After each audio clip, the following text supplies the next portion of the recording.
So, are you happy to be back doing the show again? Absolutely, love it. The Ultimate Fighter is, you know, that's where I came from. You know what I mean? So, season 9 was, you know, it had its upsides and its downsides. You know, but and I said after season 9, I said I'm never doing that show again. You know, but you know, when I heard I was given the opportunity, you know, who am I to say no to the UFC? You know, and I'm privileged and proud to be a part of it again. What did you learn from last time that you can kind of take over to make your experience better this time? That you've got to be careful because they're going to edit it a certain way and try the best to make it look like an asshole. How can you avoid that? I mean, how can you avoid that? How can you avoid them editing you? Well, as Dana White said, if you don't act like an asshole on TV, they can't make it look like an asshole. So you know what I mean? Pretty straightforward, really. Easier said than done, though.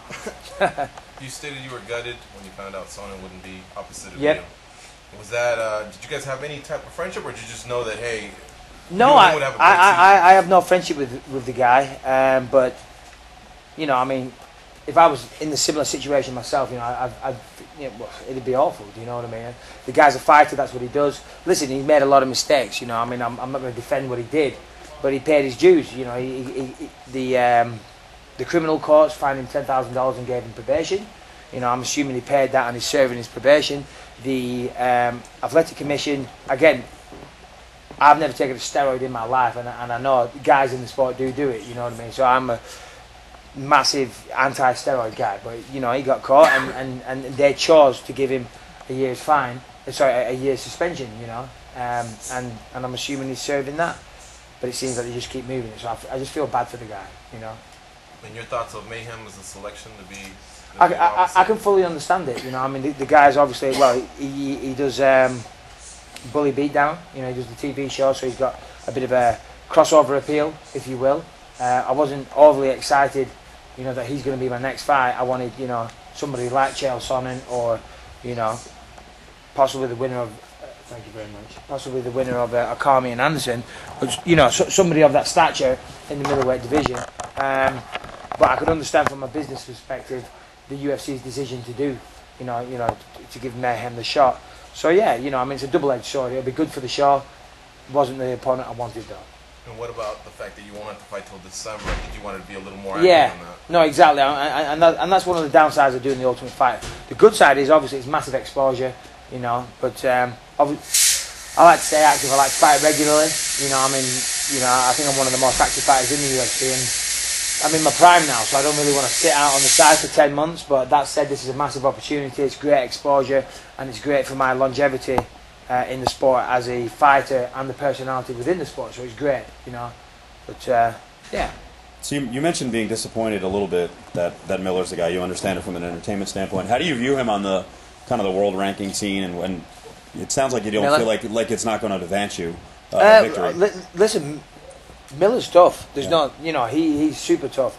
He's got great cardio. He's tough as hell. You know, I don't think you know, I mean, if you look at his fight with George St. Pierre, he was getting the shit kicked out of him, and he was just laughing the whole time. So he's hard to finish. You know what I mean? So he's tough. He's got awesome jiu-jitsu. He's got underrated stand-up. You know, and good wrestling. So don't get me wrong. I'm not underestimating him. I'm not thinking he's a lesser fighter than me. That's not what I'm saying. But in terms of, you know, world rankings and getting the title shot, I don't think he's going to, you know, progress me in my career. I think he's going to. He's a very, very tough fighter, and in some ways a bad matchup because, you know, the pressure's going to be on me. I'm expected to beat him. You know what I mean? And he's obviously looking to make a name on my back. So, you know, yeah, it's going to be a hard fight. You know, I don't expect anything less. Was there a point I don't know, the last 3 months before they told you that you thought maybe you're not coming back? Because there was a lot of call after the spitting incident to get rid of Michael Bisping. Well, it wasn't a spitting incident. You know, I spat on the floor because the guy was talking shit about my family. And if I talk shit about your family, I expect you to spit on the floor and show contempt for me as well. You know, the guy's an absolute piece of shit. And that's what I think, and that's what I showed him.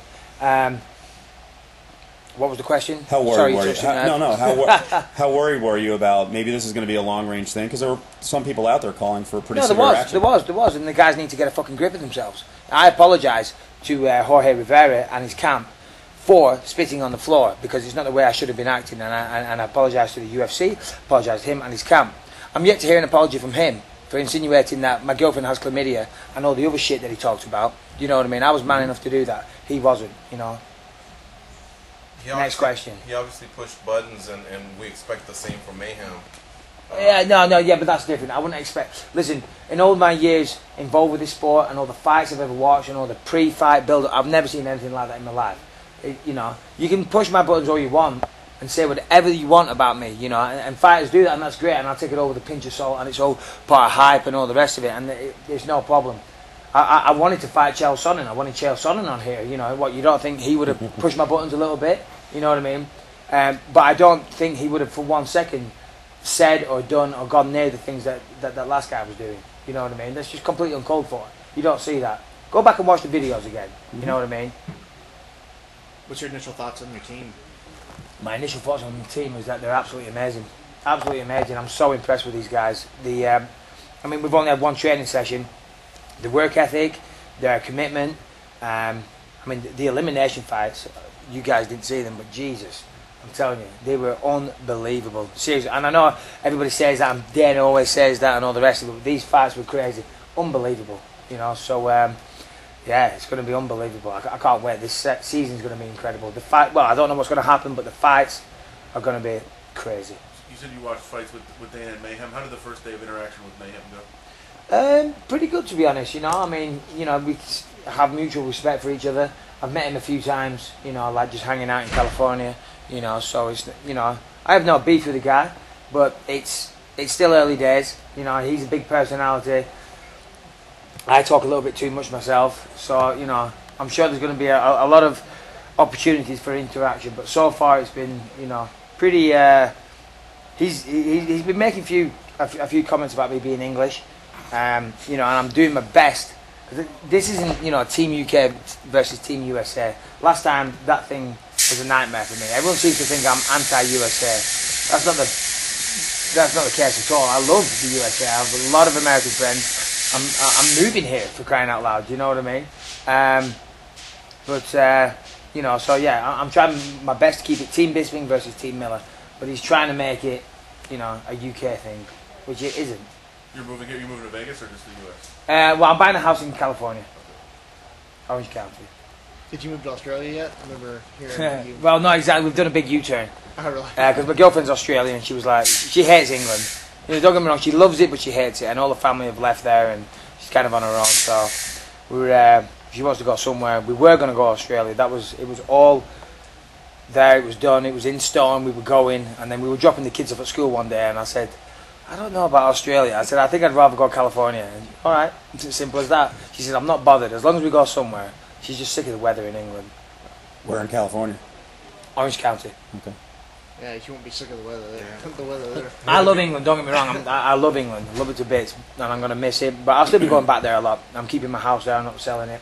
I'll be going back and forth all the time, you know. What are you going to do for a gym? Pardon? What are you going to do for a gym over here? Are you just going to I've got a lot of... there's no shortage of places to train in California. So it's not like, as of right now, I've got anywhere in mind.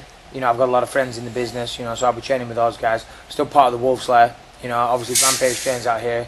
So, you know, there's, you know... I don't know, we'll figure out. Maybe I might open a gym. I'm not sure yet. You talked about it's not US against UK. Yep. Do you kind of feel like maybe it's us, the media, but the fans especially are a little anti-British fighter for some reason, or because there seems to be something. I think it's just in human nature, you know. If you've got two guys fighting and you don't really know them, you're going to root for the guy. You know, if it's an international fight, you're going to root for the guy that comes from your country. You know, just like when you watch football or when you watch whatever. And that's fair enough. I understand that. I have no problem with that. You know, it's all tongue in cheek. You know, I mean, if you look at the forums, you know, and if you listen to Miller, he says, you know, I'm like Osama bin Laden. You know, that's what he said. But you know, my experiences out here in the States, I've never had one negative experience. Everyone's been really cool. You know, yeah, they boo me when I fight, whatever. But I think it's just kind of a pantomime thing. You know what I mean? So here he is. Whenever I meet them, they come over and they want a picture. They want, you know, whatever. They want me to sign something, and everyone's really cool. You know what I mean? So and I give them all as much time as whether they're an American fan, an English fan, a Japanese fan. You know, yeah, I really don't look into it too much. I know a lot of people say I'm an arsehole, but they don't say it to my face anyway. So they're all two-faced bastards. I think in a lot of ways, though, the animosity, it hasn't been a bad thing. It's actually probably No, helped of course, your it's career. been fantastic for my career. You know, I mean, I get cheered in England, I get booed here. You know, it's kind of good in some respects. You know, so yeah, I'm well aware of that. You know, I'm not going to divulge into it too much, but it's all good. Aside from your